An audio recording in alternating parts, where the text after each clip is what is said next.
To make sure your school's story is a safe and happy one, use all the tools you have at your disposal. One of those tools is OK2SAY, an easy way for students to report safety concerns and threatening situations. Because peer pressure can make students reluctant to report classmates, OK2SAY keeps their identity confidential. Students can report a tip 24/7 in a number of different ways.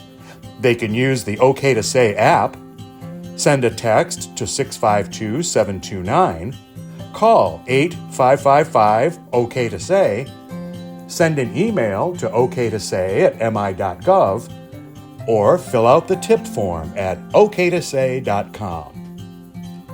Tips will be shared with school districts and with law enforcement when appropriate.